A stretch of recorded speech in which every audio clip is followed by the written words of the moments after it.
I honestly did not plan on making another Brendan Schaub video this soon. I really don't want this to become the Brendan Schaub career update channel because, quite frankly, I don't see him having a career for too much longer, and there are plenty of real comedians I'd much rather be talking about right now. But unfortunately, Schaub is still very much trying to silence people poking fun at him, and I feel obligated to, at the very least, help spread awareness about what Brendan and his friends in dark places are trying to do. So, a couple weeks ago, my video on Schaub's Gringo Poppy special received a Content ID claim just 2 days after it was posted, effectively blocking it from being viewed worldwide. Fortunately for me, I filed a dispute, and within 3 days, the company that claimed my video released their claim and the video was back up, due in large part to some help I received from this fella. This guy's video is very clearly fair use. It's very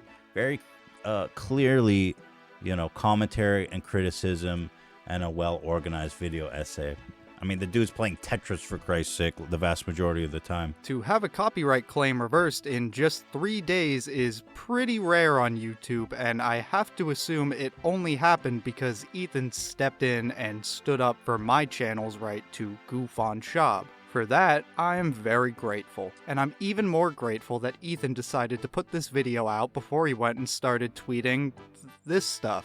But not everyone was so lucky. This is MegaDan, a channel that makes Jim Can't Swim style parodies using Brendan Schaub clips. It's a channel that I would say is definitely worth subscribing to. But not all of Dan's videos are available to watch right now, and that's because part 5 of his JCS Schaub series was removed on April 12th due to a manual claim that was filed by the same multi-channel network that claimed my video, BentPixels. For those of you that don't know anything about BentPixels and their history of filing fraudulent copyright claims, I'd point you towards this video by Beige Frequency on BentPixels' repeated attempts to silence his Brendan Schaub documentary I'm Not Surprised, forcing him to re-release an edited made-for-BentPixels version. I'll leave a link in the description, but for the sake of this video, I'll just say this. BentPixels represents a number of large internet video makers and live streamers, but they also represent guys like Brendan Schaub, Joe Rogan, and a couple other comedians within the Rogan sphere. For these comedians, the company seems to be used exclusively to silence criticism and claim revenue from videos that use their content in ways that would normally qualify as fair use. Just recently, another YouTuber, Too Lazy to Try, had his video claimed for showing clips of Tim Dillon's podcast criticizing Brendan Schaub's special, but no clips from the actual special were shown, so it seems like BentPixels is even representing the comedians mocking Schaub. It is a convoluted arrangement they have, but just know for now that this is a well-connected company, which is why it's hard for smaller channels to really push back against these bullshit copyright claims in any meaningful way. In the case of MegaDan's video, it is very clearly fair use, but he's been dealing with this Content ID claim for nearly 2 months now, and it's still not resolved.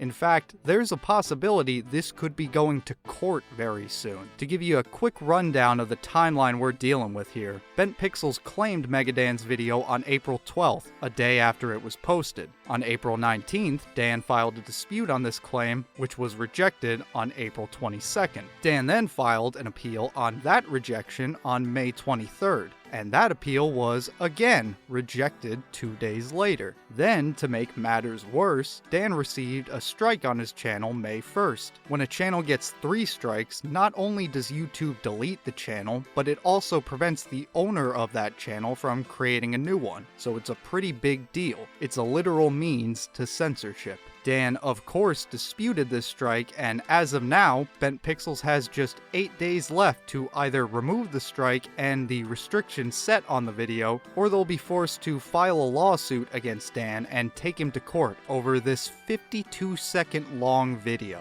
And it's a case that BentPixels would undoubtedly lose. Dan's video is very clearly fair use. Of the 52-second total playtime, only 14 seconds of the video even qualify as Brendan's original content. Dan doesn't have 300 pages of evidence, a team of monster lawyers, or friends in dark places, but he did get one beast of a lawyer to help him draft his dispute, so it's probably best I just read what his lawyer wrote, because this guy knows way more about copyright law than me or Schaub.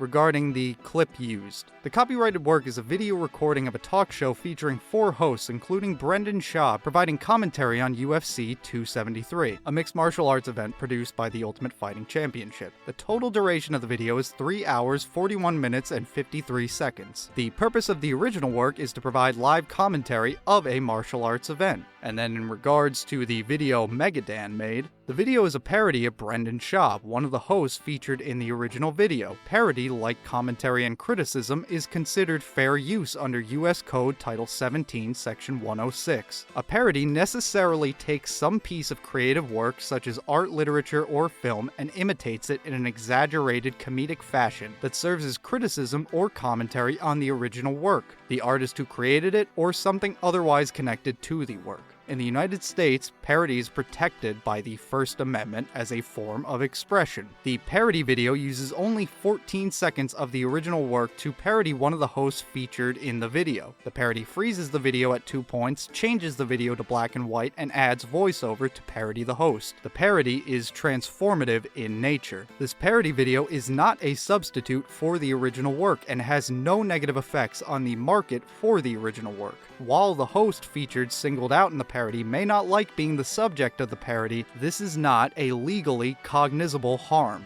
Now, as airtight as that explanation of fair use is as it pertains to this video, the unfortunate reality of the situation is that the team over at BentPixels probably didn't even read this, and instead just decided to uphold the copyright claim because, at the time, MegaDan had less than 1,000 subscribers and his channel wasn't eligible to be making any money. So in Schaub's eyes, he does not matter, and Brendan can bully Dan and silence him without fear of facing any repercussions. But is that nithe?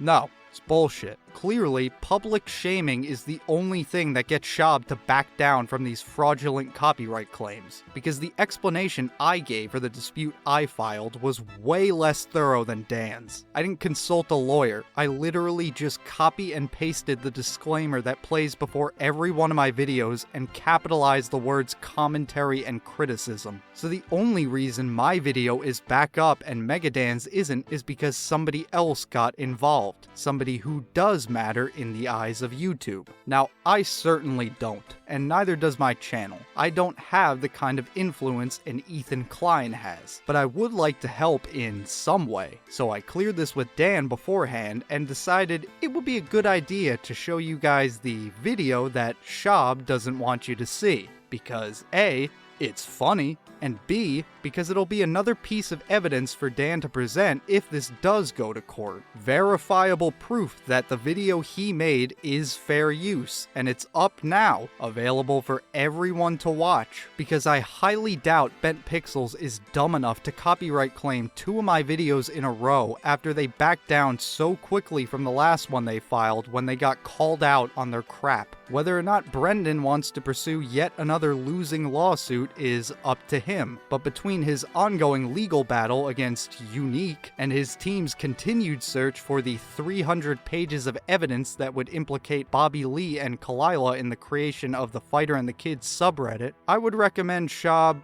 just let Dan have his video back. And if not, then we all get to look forward to a judge officially ruling that yes, you can in fact make fun of people, even if they're friends with Joe Rogan. As the old adage goes, if you could take a fist to the face, you can take a joke.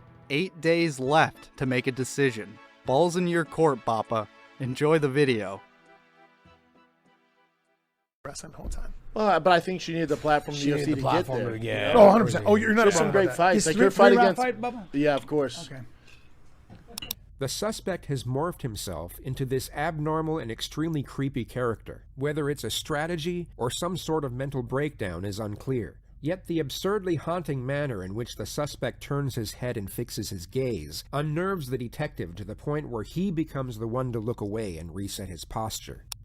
I'm a little nervous. I'm sorry, guys. I was interrupted. Sorry. Oops, huh? Narcissists are essentially in a constant state of rage, which is effectively controlled most of the time. It manifests itself only when their defenses are down or adversely affected by circumstances, inner or external.